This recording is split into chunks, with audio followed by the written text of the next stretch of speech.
The fiddle's melody cut through the warm Texas night like a promise. But Nora Crawford stood against the weathered barn wall, watching couples spin across the makeshift dance floor with a heavy heart that had nothing to do with the oppressive August heat of 1878. She had come to Madisonville's harvest dance because her sister Emily had begged her to, promising it would be different this time. But already, Nora could feel the familiar sting of sidelong glances and whispered comments that followed her everywhere she went in this small town where everyone knew everyone else's business. Her dress was new, a deep green cotton that Emily had helped her sew with careful stitches and genuine excitement, insisting the color brought out Nora's hazel eyes and complemented her auburn hair. At 22 years old, Nora had long ago accepted that her body was fuller than what society deemed acceptable for a young woman. Her curves generous where others were willowy, her frame solid where others were delicate. She had made peace with it most days, finding strength in her capable hands that could tend a garden, nurse a sick calf, or bake bread that made strong men weep with gratitude. But on nights like this, when the music played and the lanterns cast golden light across laughing faces, that peace felt fragile as spun sugar. "Well, look who decided to show her face," came a voice sharp enough to cut glass. Nora did not need to turn to know it belonged to Patricia Donnelly, the banker's daughter who had made tormenting Nora something of a personal mission since they were girls in the schoolhouse. "I suppose the barn needed extra support tonight." The laughter that followed was cruel and bright, and Nora felt her cheeks burn with humiliation. She kept her eyes fixed on the dancers, refusing to give Patricia the satisfaction of seeing her cry. Two other young women stood with Patricia, both dressed in elaborate dresses with tiny waists cinched tight by corsets, their faces painted with the kind of casual cruelty that came from never having known real hardship. "I heard they had to reinforce the dance floor," added Margaret Chen, whose father owned the general store. "Though I cannot imagine who would be brave enough to actually ask her to dance. The poor man would likely be crushed." Nora's hands clenched in the fabric of her skirt, and she considered simply leaving, walking the 2 miles back to her family's farm in the darkness, rather than enduring another moment of this torture. But something stubborn in her refused to flee, some kernel of pride that insisted she had every right to be here, to enjoy the music and the community gathering even if she had to do it from the shadows. "I reckon you ladies must be awful bored to be standing around talking about someone else instead of dancing." The voice was deep and measured, with a slight drawl that marked the speaker as someone who had spent considerable time further west. Nora looked up to find a man she had never seen before standing between her and her tormentors, his tall frame blocking them from her view. He wore dusty trail clothes and a black hat pushed back on his head, revealing dark hair and eyes the color of creek stone. "Seems like a waste of pretty dresses and good music." Patricia's expression shifted from cruel amusement to calculated charm so quickly it might have been impressive if it was not so transparent. "Why, we were just keeping Miss Crawford company," she said sweetly. "She looked so lonely standing here all by herself." "Is that right?" The stranger's tone suggested he did not believe a word of it. "Well, I appreciate you keeping the lady company while I was getting a drink, but I will take it from here." He turned his back on the 3 women with casual dismissal and fixed Nora with a direct gaze that made her breath catch. "Miss Crawford, I believe you promised me the next dance." Nora stared at him, confusion and suspicion warring in her chest. She had never seen this man before in her life, certainly had not promised him anything. But his eyes held a warmth that seemed genuine beneath the obvious fiction he was spinning. Behind him, she could see Patricia's face twisting with disbelief and something that might have been jealousy. "I do not know you," Nora said quietly, her voice steadier than she felt. "Quinn Walker, madam." He offered her a slight bow, perfectly polite. "I just signed on as foreman at the Double H Ranch. Got into town this morning and heard there was a dance tonight. Would be a shame to waste such a fine evening standing against a wall when there is music playing." He extended his hand to her, palm up, an invitation rather than a demand. "Dance with me." Nora looked at his hand, calloused and strong, then back up at his face. She saw no pity there, no mockery, just genuine interest and perhaps a hint of challenge, as if he was daring her to be brave. Something in her chest loosened, and before she could talk herself out of it, she placed her hand in his. "All right then, Mr. Walker." His fingers closed around hers with surprising gentleness, and he led her onto the dance floor as the fiddler struck up a new tune, something slower and sweeter than the reel that had just ended.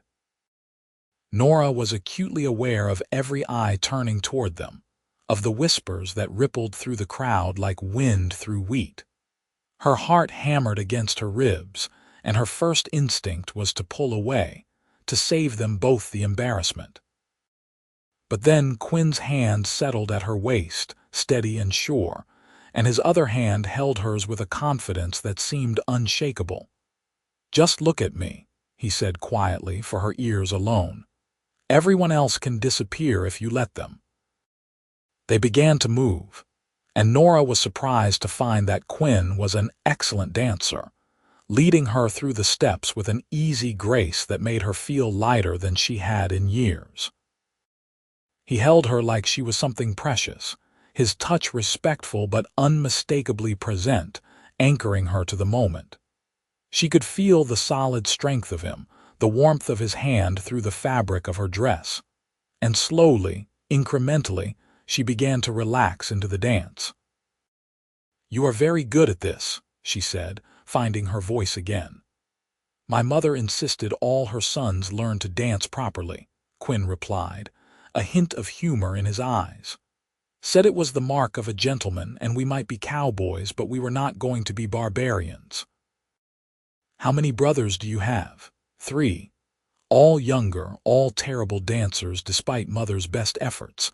I'm afraid I got all the grace in the family." He guided her through a turn, and Nora found herself actually smiling. "Though they are much better at roping cattle, so I suppose it evens out." The song continued, and with it, Nora's awareness of the other dancers faded as Quinn had promised it would. She found herself studying his face, the strong line of his jaw, the small scar above his left eyebrow, the way his eyes crinkled slightly at the corners when he smiled. He was handsome in a rough-hewn way, his features more interesting than classically beautiful, marked by sun and wind and a life lived outdoors. "Why did you do that?" she asked suddenly. "Rescue me from those women." Quinn's expression grew serious. "Because what they were doing was wrong, and because you looked like you could use an ally." He paused, then added quietly, "And because when I walked into this barn tonight, you were the first person I wanted to dance with." Nora felt her breath catch again, uncertainty flooding through her. "You do not have to say things like that." "I do not say things I do not mean, Miss Crawford." His voice was firm but not unkind. "I saw a beautiful woman standing alone, and I thought to myself that every man in this room must be blind or stupid, possibly both." "Mr. Walker, Quinn," he interrupted gently. "Please." "Quinn," she amended, tasting his name on her tongue. "I think you need spectacles if you think I am beautiful." He brought them to a stop right there in the middle of the dance floor as the song ended, still holding her, his eyes locked on hers with an intensity that made her stomach flutter.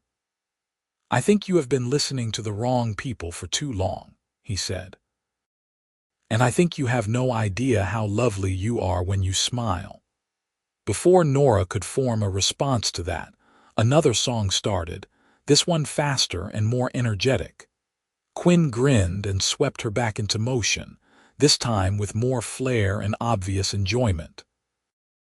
Nora laughed despite herself, caught up in the moment, and let him spin her across the floor with growing confidence. They danced through 3 more songs before Quinn finally led her off the floor, both of them breathless and flushed with exertion. He fetched her a cup of cool lemonade from the refreshment table, pressing it into her hands with a courtly gesture that made her heart squeeze. "Thank you," Nora said, meaning it more deeply than just for the drink. "That was the most fun I've had in longer than I can remember." "The pleasure was entirely mine." Quinn's voice was warm and sincere. "Though I hope it does not have to be a memory just yet. Would you take a walk with me? I could use some air, and I would appreciate the company." Nora hesitated, old warnings about propriety and reputation echoing in her mind. But then she remembered the feel of his hand at her waist, the way he had looked at her like she was worthy of respect and admiration, and she nodded. "I would like that." They stepped out of the barn into the relative cool of the night, though even now the Texas heat lingered like a blanket. The sky was vast and scattered with stars, the moon a bright crescent hanging low on the horizon. The sounds of the dance faded behind them as they walked slowly down the path toward the creek that ran behind the barn, neither of them speaking, content for the moment with companionable silence. "How long have you lived in Madisonville?" Quinn asked eventually. "All my life," Nora replied. "My father bought our farm 20 years ago before I was born. He raises cattle and horses mostly. Good stock." She glanced at him. "You said you just arrived today." "This morning on the early stage from San Antonio. I have been working ranches in West Texas for the past 5 years, but I heard the Double H was looking for a foreman and the pay was good. Figured it was time to settle somewhere for more than a season." "What made you leave San Antonio originally?" Quinn's expression grew distant, though not unhappy. "Restlessness, mostly. My father died when I was 18, and suddenly I was supposed to take over his business, marry the girl everyone expected me to marry, live the life everyone had planned for me. I loved my family, but I could not breathe in that life. So I packed a bag, left my younger brothers in my mother's capable hands, and headed west to figure out who I was without everyone else's expectations weighing me down." Nora understood that feeling more than she could express. "And did you figure it out, some of it?" He smiled at her. "I figured out I am decent with horses, and better with people than I gave myself credit for. I figured out I like open spaces and hard work and falling asleep under the stars. And I figured out that the life other people plan for you is not worth much if it is not the life you want." They had reached the creek, where the water gurgled over smooth stones and fireflies danced above the grass. Quinn gestured to a fallen log that made a natural bench, and they sat, careful to maintain a respectable distance even as Nora felt keenly aware of his presence beside her. "Those women back there," Quinn said after a moment, "the ones who were saying those cruel things, are they always like that?" Nora felt her shoulders tense. "Patricia has disliked me since we were children. I am not entirely sure why, though I suspect it has something to do with the fact that her father wanted to buy our farm and my father refused to sell. She has always been the type to find someone's weakness and exploit it. And she decided your weakness was your appearance. She decided that was the easiest target, yes." Nora stared at the water, her voice flat. "It is not just her, though. The whole town has opinions about my weight, about whether I will ever marry, about how I must eat too much or be lazy or lack self-control. Never mind that I work harder than most of the men in this county, that I can ride and rope and shoot as well as any cowboy. They only see what they want to see." Quinn was quiet for a long moment. "My youngest brother is built like a rail fence," he said finally. "Skinny as can be, no matter how much he eats. People used to say he was sickly, that he would never amount to anything, that he was too weak for ranch work. Drove him crazy, all those assumptions based on nothing but how he looked. He turned to look at Nora directly. But Daniel is the toughest person I know. He can work longer hours than anyone, never complains, never quits. He proved every single one of those people wrong just by being himself. What is your point? Nora asked, though not unkindly. My point is that people make assumptions, and they are usually wrong, and you do not owe them anything, least of all the power to make you feel less than what you are. His voice was fierce with conviction. You are strong and capable and beautiful, Nora Crawford, and if this town is too blind to see it, that is their failing, not yours.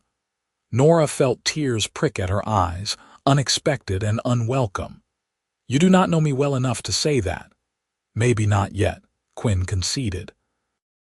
But I know what I saw tonight. I saw a woman who held her head high even when people were being cruel.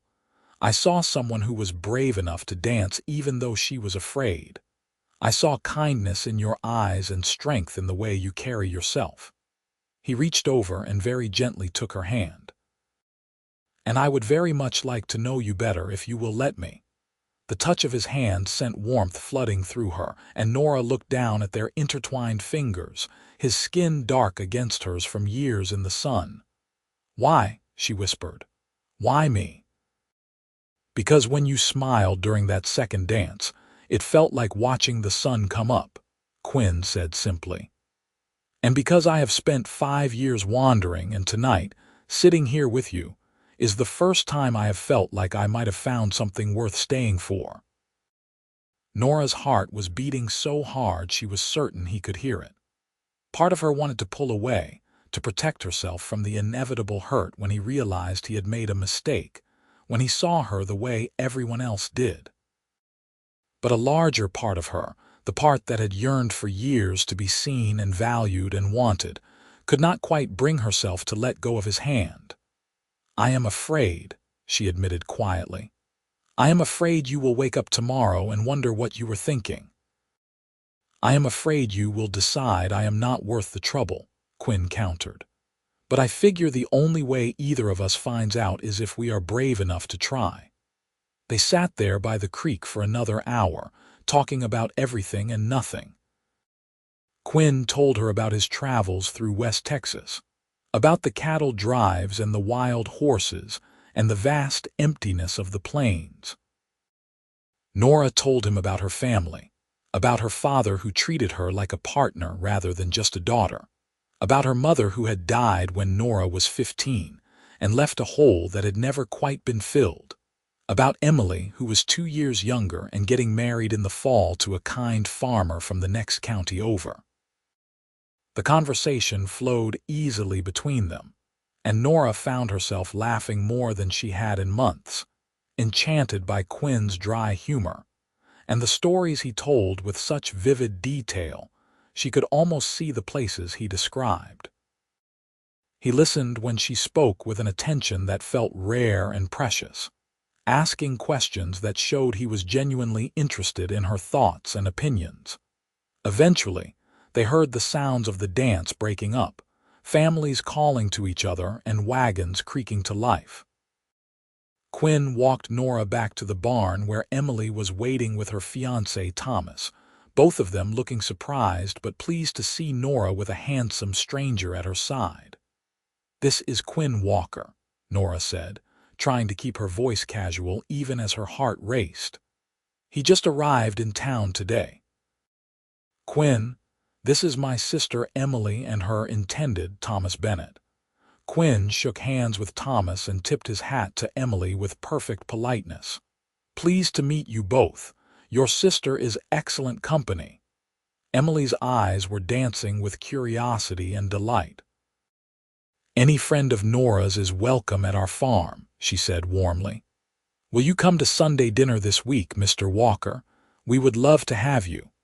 Quinn glanced at Nora, a question in his eyes, and she found herself nodding despite her nervousness. If you would like to come, you are welcome. I would be honored, Quinn said. Thank you for the invitation." They parted ways with promises to see each other soon. And as Thomas drove the wagon back toward the Crawford farm with Emily chattering excitedly beside him and Nora sitting silent in the back, Nora kept replaying the evening in her mind. The way Quinn had stepped between her and Patricia with such casual authority. The way he had held her during the dances like she was something precious. The way he had talked to her by the creek like her thoughts and feelings mattered. It felt too good to be true, and Nora had learned long ago that things that seemed too good to be true usually were. But even her cynicism could not quite extinguish the small flame of hope that had kindled in her chest, warm and persistent as a candle in the darkness. When they arrived home, Emily practically dragged Nora into their shared bedroom, her face alight with excitement. "Tell me everything," she demanded, sitting on the edge of the bed. "Who is he? Where did he come from? How did you meet him?" Nora recounted the evening as best she could, from Patricia's cruel comments to Quinn's sudden appearance to their walk by the creek. Emily listened with rapt attention, occasionally gasping or squeezing Nora's hand with enthusiasm. "He sounds wonderful," Emily said when Nora finished. "And the way you talk about him, Nora, I have never heard you sound like this before." "Like what?" "Like maybe you are letting yourself believe something good could happen." Emily's voice was gentle. "You deserve this, you know. You deserve someone who sees how amazing you are." Nora wanted to argue, to list all the reasons why Quinn would surely change his mind, but she was too tired and too full of confusing emotions to muster the energy. Instead, she just hugged her sister and prepared for bed, falling asleep with the memory of Quinn's hand in hers, and his words echoing in her mind. Sunday arrived faster than Nora expected, and she spent the morning helping Emily prepare dinner with hands that trembled slightly from nerves. They made fried chicken and mashed potatoes, green beans cooked with bacon, fresh biscuits, and a peach pie that filled the house with the scent of cinnamon and sugar. Nora's father, John Crawford, watched the preparations with amusement, clearly aware something unusual was happening, but wise enough not to press for details until Quinn actually arrived. When the knock came at the door just after noon, Nora nearly jumped out of her skin. Emily gave her an encouraging smile and shooed her toward the door while she finished setting the table. Nora smoothed her dress, a simple blue cotton that was practical and comfortable, and opened the door to find Quinn standing on the porch holding a bouquet of wildflowers and looking slightly nervous himself. "Hello," he said, offering her a smile that made her stomach flutter. "I hope I am not too early. You are right on time." Nora accepted the flowers with a shy smile, their fingers brushing in the exchange. "Come in, please. I will introduce you to my father." John Crawford was a tall, weathered man with gray threading through his brown hair and eyes that missed nothing. He shook Quinn's hand with a firm grip, studying the younger man with the intensity of someone who had spent a lifetime judging character. "My daughter tells me you are the new foreman at the Double H," John said conversationally as they all moved to the dining room. "That is a good operation Bill Henderson runs." "Yes, sir, it is," Quinn agreed. "I am grateful for the opportunity." "Mr. Henderson has a reputation for treating his men fairly and running quality stock. You worked ranches out west before this." "In West Texas, mostly. Spent time on the King Ranch and the XIT, did some trail drives up to Kansas." Quinn's voice was respectful but not deferential, speaking to John as one working man to another. "But I am ready to put down roots somewhere, and Madisonville seems like a good place to do it." The conversation continued in that vein through dinner, John asking questions about Quinn's experience and family, while Emily kept the food moving, and Nora tried not to stare too obviously at Quinn across the table. He fit naturally into the flow of the meal, complimenting the cooking sincerely and helping clear plates without being asked, engaging with Emily's chatter about her wedding plans, and asking John's advice about local horse breeders. After the meal, John suggested Quinn might like to see their operation, and the four of them walked out to the barns and corrals where the Crawford horses grazed in the afternoon sun. Nora watched as Quinn examined their stock with a knowledgeable eye, asking intelligent questions and offering observations that made her father nod with approval. "You have good animals here," Quinn said. "That bay mare, she has excellent conformation. Do you breed for ranch work or saddle horses?" "Both," John replied. "Though we have been building a reputation for good cutting horses the past few years, Nora has an eye for matching bloodlines. She has been managing our breeding program since she was 18. Quinn turned to Nora with genuine interest. "Is that right?" Nora felt her cheeks warm but met his gaze steadily. "I started keeping records of which pairings produce the best foals, tracking temperament and build and performance. We have had good success selling young horses to the local ranches." "That is impressive." Quinn's admiration seemed genuine. "Breeding programs take patience and knowledge. Would you show me your records sometime? I would be interested to see how you track everything." They spent another hour at the corrals, Nora gradually relaxing as Quinn proved himself knowledgeable and respectful, asking her opinion on various horses and actually listening to her answers. When Emily called them back for pie, John clapped Quinn on the shoulder with the kind of gesture that suggested approval. Over dessert, Emily could not contain her curiosity any longer. "How did you two meet at the dance?" she asked, looking between Nora and Quinn with bright eyes. "Nora said you had just arrived in town." Quinn glanced at Nora, a question in his expression, and she gave a tiny nod. "I saw some people being unkind to your sister," he said carefully, "and I thought she deserved better company." Emily's expression darkened. "Patricia Donnelly," she said flatly. "That woman is poison." "Emily," Nora said warningly, but her father was nodding. "She has always been a bully," John said bluntly. "And I have told Nora 1,000 times that Patricia's opinions are worth less than nothing." "I tried to tell her the same thing," Quinn said quietly, his eyes on Nora. "Though I hope she is beginning to believe it."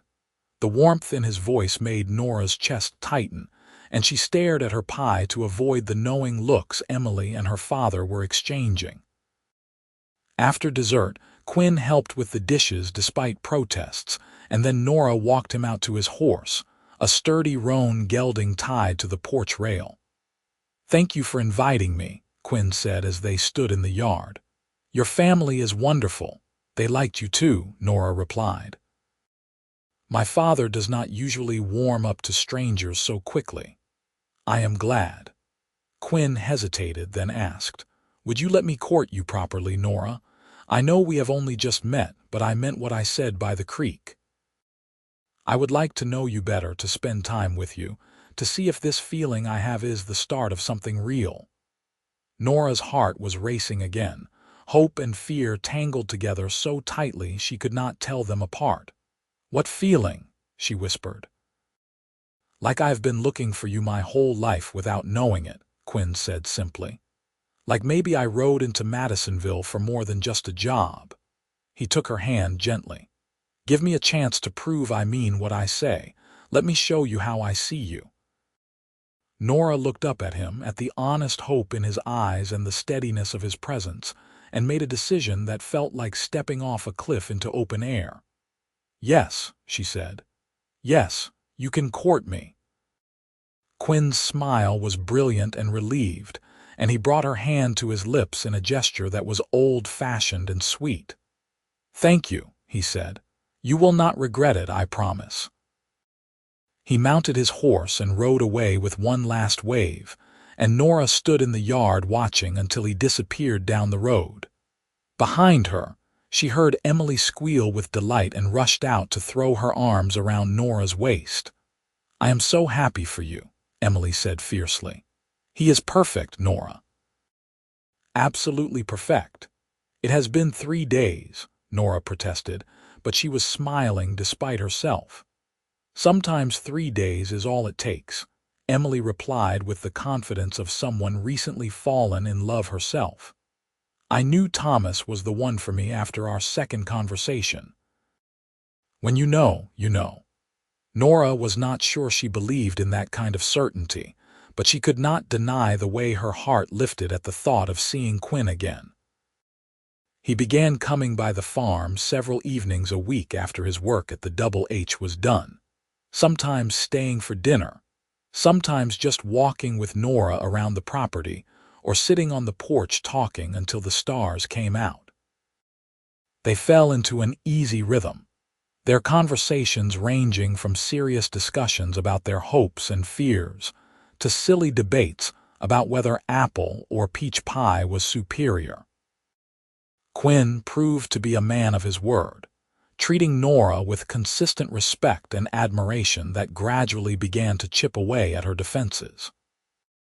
He brought her small gifts, nothing extravagant but thoughtful, a book of poetry he thought she might enjoy, a pretty stone he found by the creek, a hair ribbon in a shade of green that matched her favorite dress.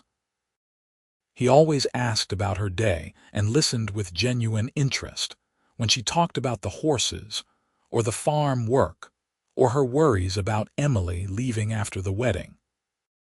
3 weeks after they met, Quinn took Nora into town for a church social, and Nora was acutely aware of the stares and whispers that followed them. Patricia was there with her usual group of friends, and Nora saw the way Patricia's eyes narrowed with jealousy when Quinn kept his hand at the small of Nora's back, proprietary and proud. "I still cannot believe Quinn Walker is courting her," Nora overheard Margaret Chen say to Patricia. "He could have any woman in this county." "He will realize his mistake soon enough," Patricia replied, her voice dripping with venom. "Men always do. She probably has him fooled for now, but he will see through her eventually." Nora felt her chest tighten, old insecurities flooding back, but before she could spiral into dark thoughts, Quinn leaned down to whisper in her ear.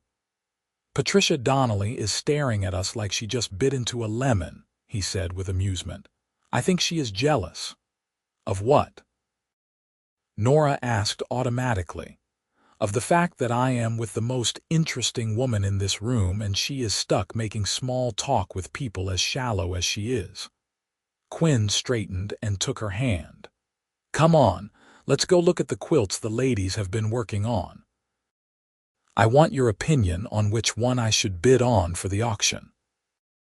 They spent the rest of the social together, and Quinn made a point of introducing Nora to several people he had met through his work at the Double H, including Bill Henderson himself, who greeted Nora warmly and mentioned he had been thinking of buying a horse from her father.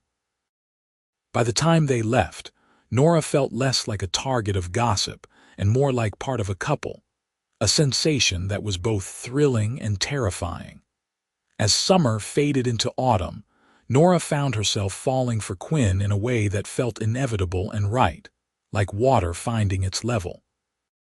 He was patient with her moments of doubt, reassuring her with actions more than words that his feelings were genuine and lasting. When she worried about what people thought, he reminded her that the only opinions that mattered were theirs. When she questioned why he had chosen her, he showed her with 1,000 small kindnesses and gestures of affection. Emily's wedding in October was a joyful affair, and Quinn attended as Nora's official escort, standing beside her during the ceremony and dancing with her at the celebration afterward.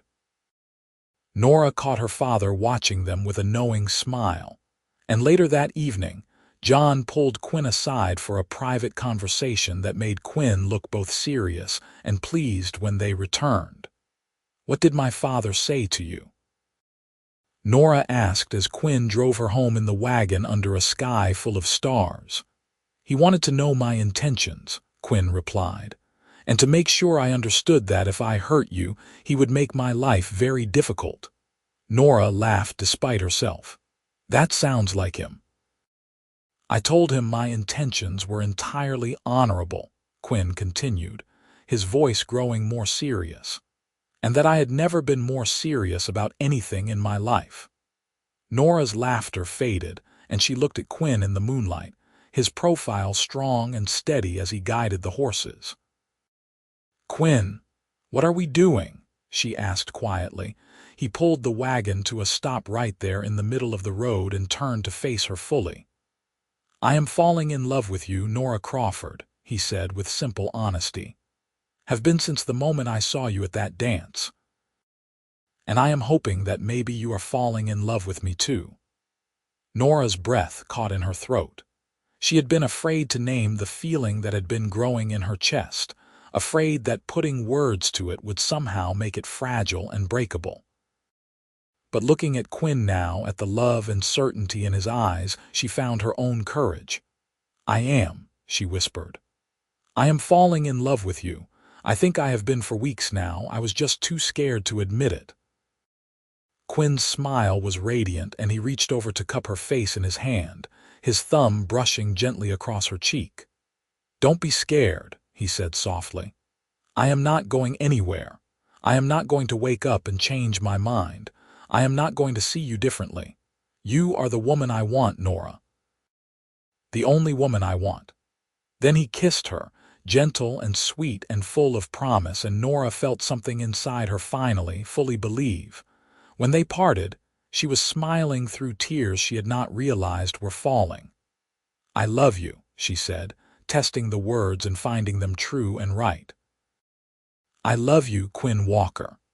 "I love you too," he replied, pulling her close.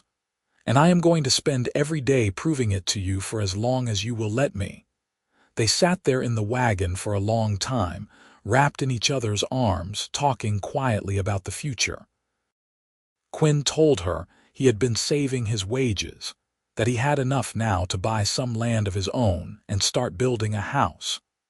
Nora talked about her dreams of expanding their horse breeding program, of creating something lasting and important. They made plans tentatively at first, then with growing confidence, imagining a life together that felt real and possible. Winter came to Texas gently that year, the temperatures dropping but rarely freezing, the landscape turning brown and gold under big skies. Quinn asked John Crawford for permission to marry Nora in December, and when John gave his blessing with genuine happiness, Quinn proposed to Nora by the same creek where they had sat on that first night, going down on one knee with a simple gold band that had been his grandmother's. "It is not fancy," he said as he offered it to her, "but it is made to last, like my love for you." Nora said yes through happy tears, and they were married in January of 1879 in a small ceremony at the church with Nora's family and Quinn's new friends from the Double H in attendance. Patricia Donnelly did not come, but Nora found she did not care in the slightest. She had everything she needed standing beside her at the altar, promising to love and cherish her for the rest of their lives. They moved into a small house on the property Quinn had bought, 50 acres with good water and grazing land, just 3 miles from the Crawford farm. Quinn continued working as foreman at the Double H while building up their own herd, and Nora brought several of her father's best brood mares to start their breeding program. They worked side by side through that first year of marriage, building fences and breaking horses and learning each other's rhythms and habits. It was not always easy. There were hard days when the work was exhausting and the money was tight, and they fell into bed too tired to talk. There were moments when Nora's old insecurities surfaced, and she worried that Quinn would regret his choice, though he always seemed to know when she was spiraling and would pull her close and remind her with words and touch how much he loved her. There were times when Quinn's stubbornness clashed with her own, and they had their first real arguments, learning to fight fair and forgive quickly. But mostly, there was joy. Joy in building something together, in working toward shared goals, in the simple pleasure of coming home to each other at the end of long days. Quinn never stopped treating Nora like she was precious, and Nora never stopped marveling that this strong, kind, handsome man had chosen her and continued to choose her every single day. In the summer of 1880, Nora discovered she was pregnant. She told Quinn one evening as they sat on their porch watching the sunset, and his reaction was everything she could have hoped for, pure delight and excitement mixed with tender concern for her well-being.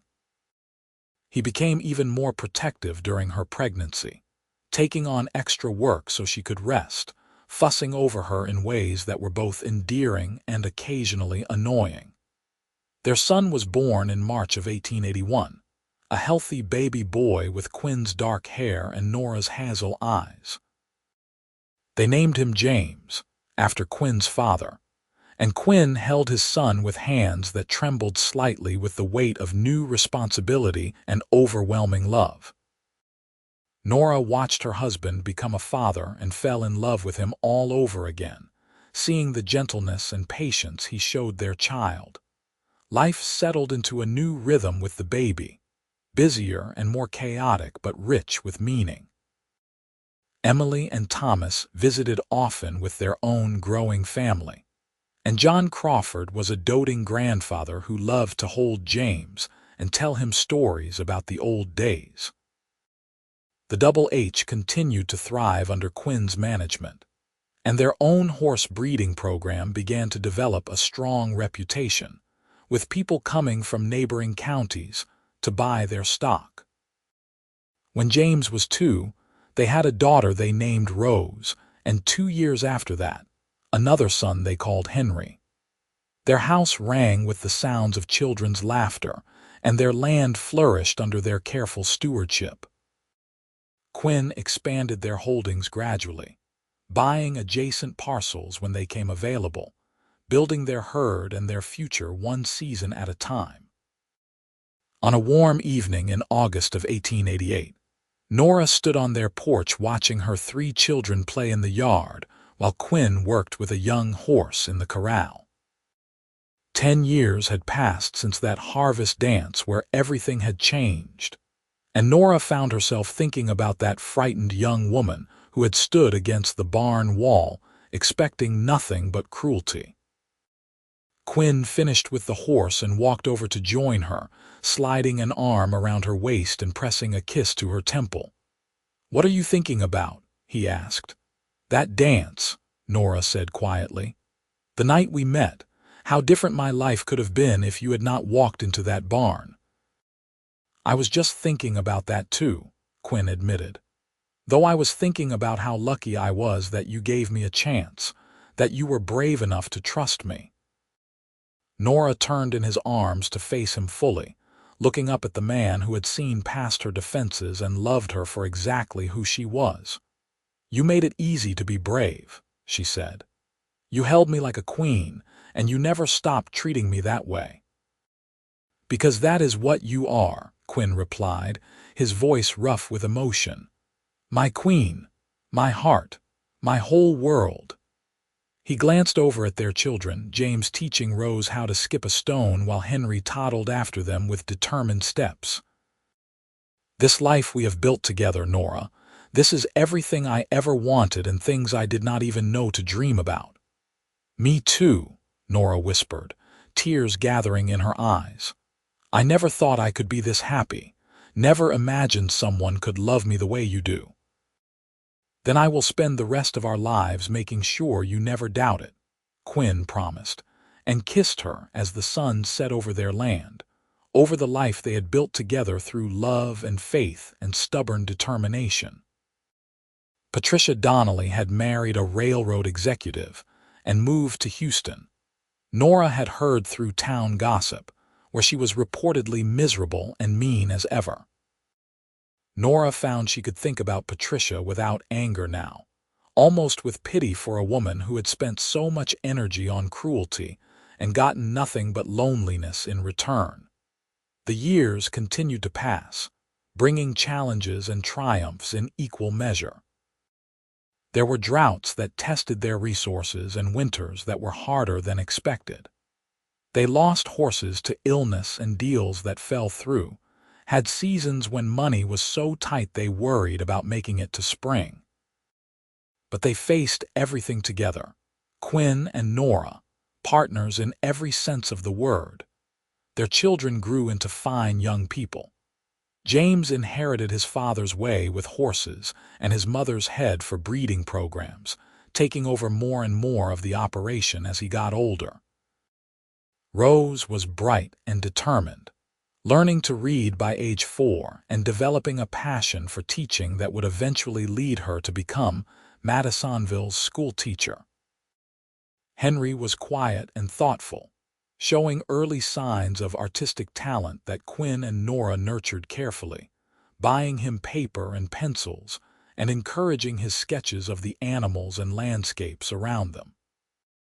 In 1895, John Crawford passed away peacefully in his sleep at age 72, and Nora grieved deeply for the father who had always supported and believed in her.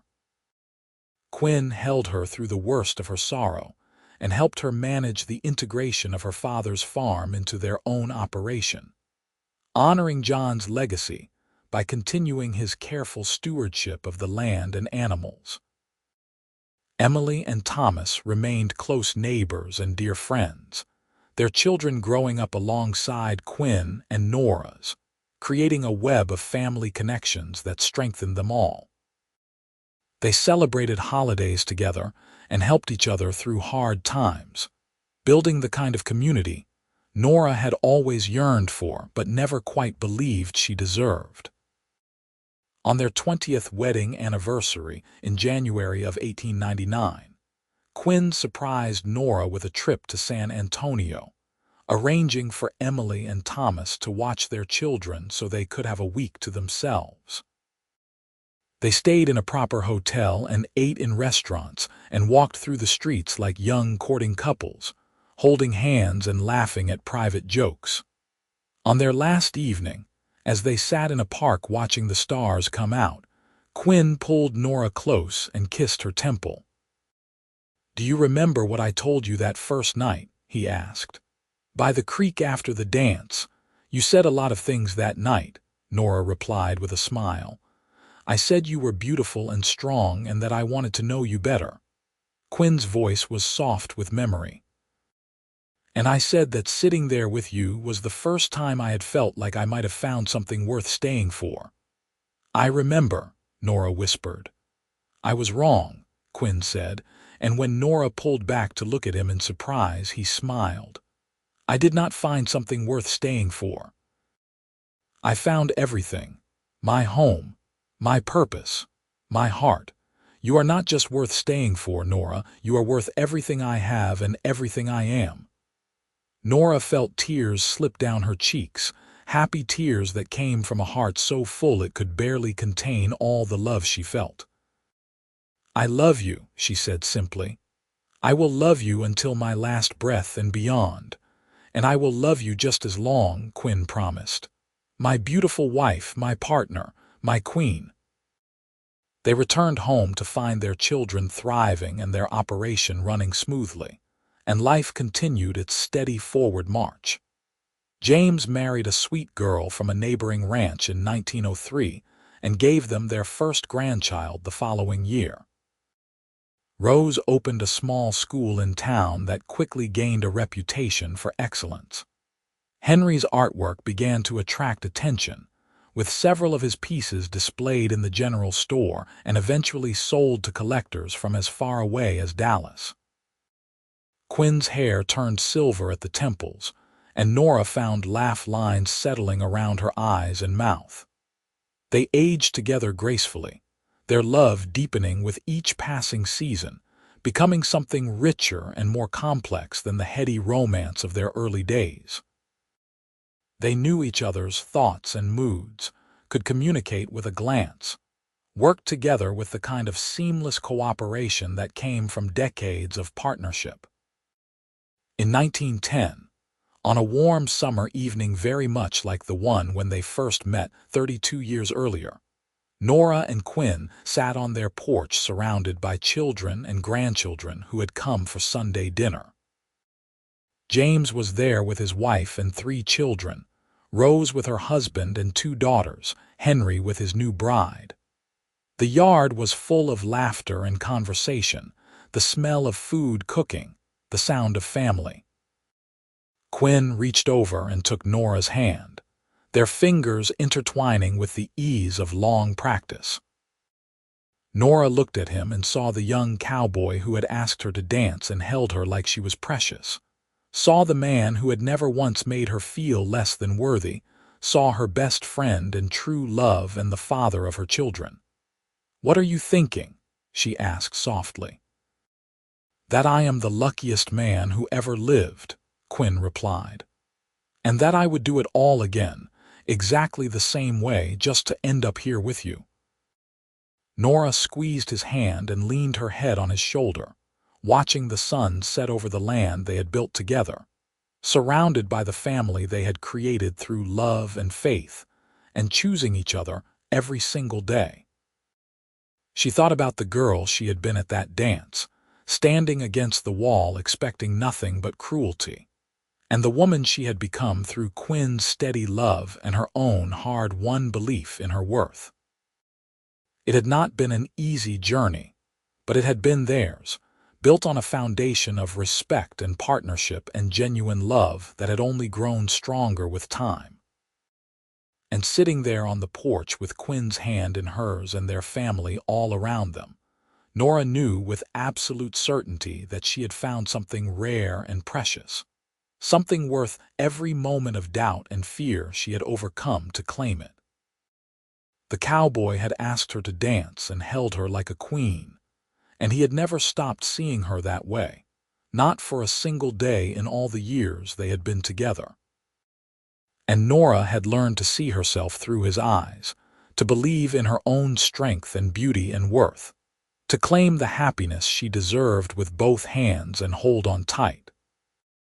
As the last light faded from the sky and the stars began to appear, Quinn pressed a kiss to Nora's hair and whispered, "I love you, my heart." "I love you too," Nora replied, her voice full of contentment and joy, "forever and always." And in that moment, surrounded by love and family and the life they had built together from nothing but courage and hope, Nora Crawford Walker knew that she had found her happily ever after, not because a handsome cowboy had rescued her from cruelty, but because they had chosen to build something real and lasting together, day by day, year by year, through hard work and unwavering love that had transformed them both into better versions of themselves. Their story had begun with a dance and a moment of bravery, but it had been sustained by thousands of smaller moments, quiet acts of kindness and devotion that added up to a lifetime of love. And as the night settled around them and their family's laughter drifted on the warm Texas breeze, Quinn and Nora sat together on their porch holding hands, exactly where they belonged, exactly where they had always been meant to be, partners and lovers and friends who had found in each other everything they had ever needed, and more than they had ever dared to dream.